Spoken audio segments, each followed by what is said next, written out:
സ്ഥിരം കാണുന്ന ഫ്രൂട്ട്സ് ആണിത്. ഈ മരത്തുമെന്ന് നമ്മൾ നേരിട്ട് പറിക്കുമ്പോൾ ഭയങ്കര ഒരു സന്തോഷവും സംതൃപ്തിയൊക്കെയാണ് അല്ലേ. ഞങ്ങളിങ്ങനെ റോട്ടിൽ കൂടെ ട്രാവൽ ചെയ്യുമ്പോൾ പേഴ്സിമോൺ അല്ലെങ്കിൽ കാക്ക ഫ്രൂട്ട് എന്ന് പറയുന്ന ഫ്രൂട്ട് റോഡ് സൈഡിലൊക്കെ ഇങ്ങനെ നിൽക്കുന്നുണ്ടായിരുന്നു. ഇത് കിടക്കണം കണ്ടപ്പോൾ ഞങ്ങൾ അവിടെ ഇറങ്ങി പൊട്ടിച്ചു, എന്നിട്ട് അത് ടേസ്റ്റ് ചെയ്തു. ഒത്തിരി ഹാർഡായിട്ടുള്ള ആപ്പിൾ പോലെ ഇരിക്കുന്ന ഒരു ഫ്രൂട്ടാണ്.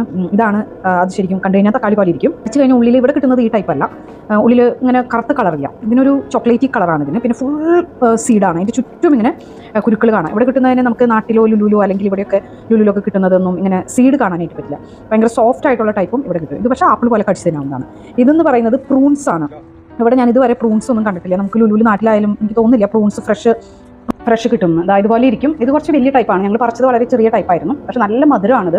പഴുത്തില്ലെങ്കിൽ ആ തൊലിയോട് ചേരുമ്പോൾ ഒരു പുളിപ്പുണ്ട്, വലിയ സീഡും ഉണ്ട്. ഇതിൻ്റെ ഡ്രൈഡ് ആയിട്ടുള്ള പ്രൂൺസ് നമുക്ക് ഇവിടെ മിക്കവാറും ഡ്രൈ ഫ്രൂട്ട്സിൻ്റെ വിഭാഗത്തിൽ നമുക്ക് കിട്ടും. പിന്നെ അവിടുത്തെ ഒരു ആപ്പിൾ തോട്ടമാണത്. സത്യം പറഞ്ഞാൽ നമ്മൾ ആപ്പിളൊക്കെ പൈസ കൊടുത്ത് മേടിക്കുന്ന ഇവിടെയാണെങ്കിൽ നിറയെ താഴെയൊക്കെ വീണ് കിടക്കുമായിരുന്നു. ഭയങ്കര അത്ഭുതമായിരുന്നു കാണാനായിട്ട്. അപ്പോൾ മൂത്തതല്ല